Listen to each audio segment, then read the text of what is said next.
Definitely possible. I charge this much for a specific role. But before we get into that, let me just phrase this by saying, hindi ito pang-hype. This is for educational purposes.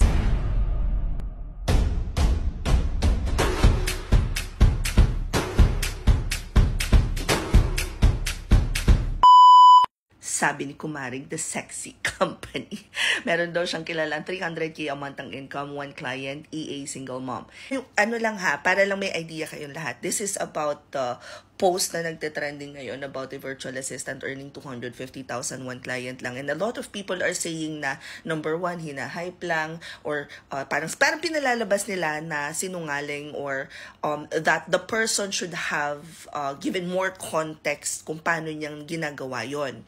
And I can't blame the person if they're not willing to share or educate other people about what they do. Sa kanila yon, personal nila yon. Yun nga lang, the problem is nung in-interview sila, it's either the person interviewed or the person behind the post na medyo nakulangan.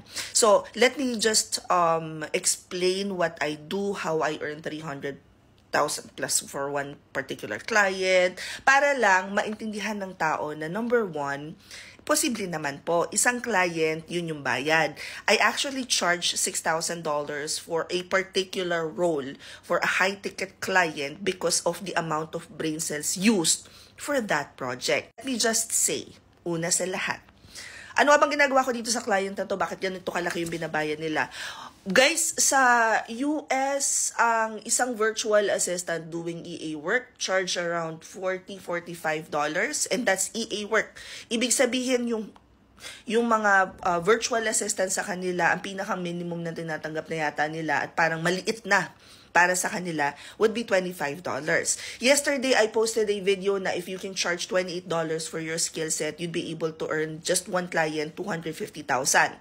Ngayon, matagal ng debate to na kung kaya naman mag-produce ng Pinoy or anyone na offshore ng same result as someone onshore, bakit mas malaki yung bayad sa kanila? Hindi ko na kayang i-explain yun.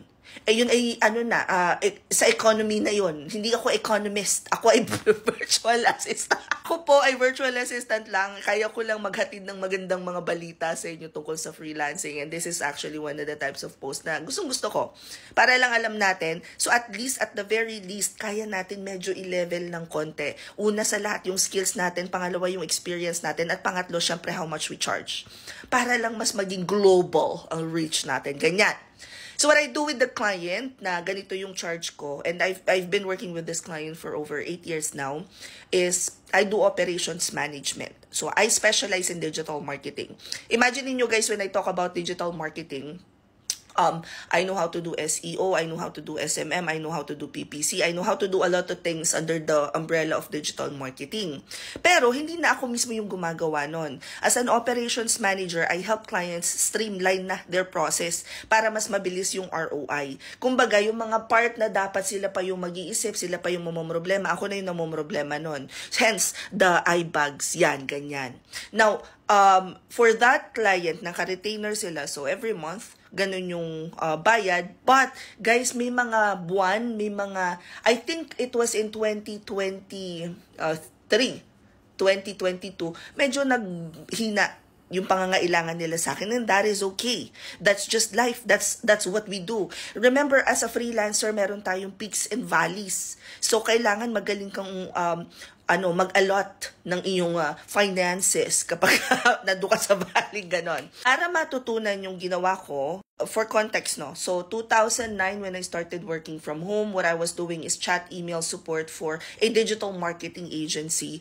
And itong digital marketing agency na to, they create parang isang buong album talaga ng mga tutorials. Nag-aral ako ng tutorials. I was then promoted to do, hanggang nakarating ako sa SEO, technical writing, and then sumakit na yung ulo ko. So, parang kailangan ko ng medyo kalmado. That's when I started venturing into different industries like real estate. Ngayon, because I have the ability to do na operations management, because yun na yung ginagawa ko sa BPO, and then ikinumbine ko siya dun sa nalalaman ko about digital marketing, I am now able to charge as much. And my brain cells has expanded to a point na it can charge as much. Meaning, I already have the skills, I already have the experience, I am able to present solution sa mga problem ng mga kliyente. Ngayon, kung gusto nyong matutunan yung ginawa ko, I guess the very first thing that you need to learn would be digital marketing, and then you have to learn operations management as well. Meron pa ba akong hindi alam? Yes, kaya nga gusto ko ulit bumalik sa school. Kasi wala akong yung pinakang foundation ng pag-run ng business dahil hindi po ako nakatapos. Feeling ko, pag bumalik ako sa school, may matututunan pa ako doon na hindi ko pa natututunan sa real world. Just to go back, posible bang kumita ng isang client ganun 250, 300,000, 350? Yes. May kilala ako kumita ng kalahating milyon isang buwan. Ang ginawa naman niya is nag-build ng website.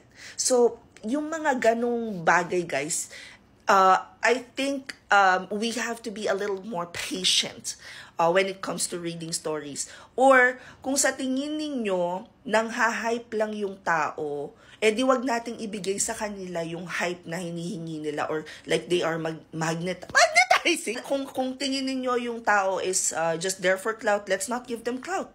It's very easy.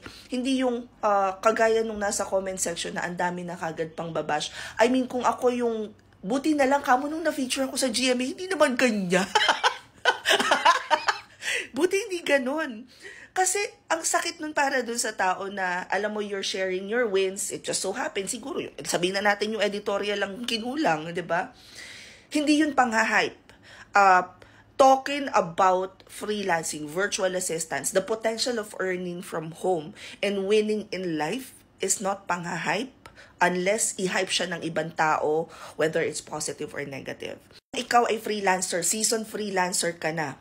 Kasi may nakita ako sa Reddit, sabi niya, as a season freelancer, kini-question niya yung nag-post because 76 lang daw, 76% ang job success rate. Tandaan nyo, hindi lang sa Upwork nakakakuha ng client. Ako nga, kahapon tinignan ko, 55.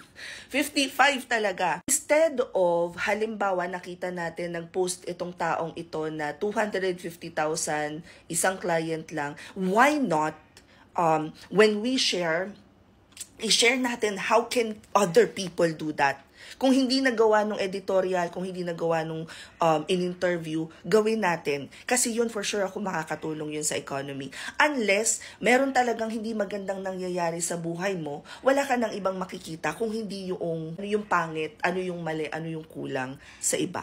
So simulan muna natin maging happy sa sarili natin. Yung napahaba na naman yung video ko. Sige, bye.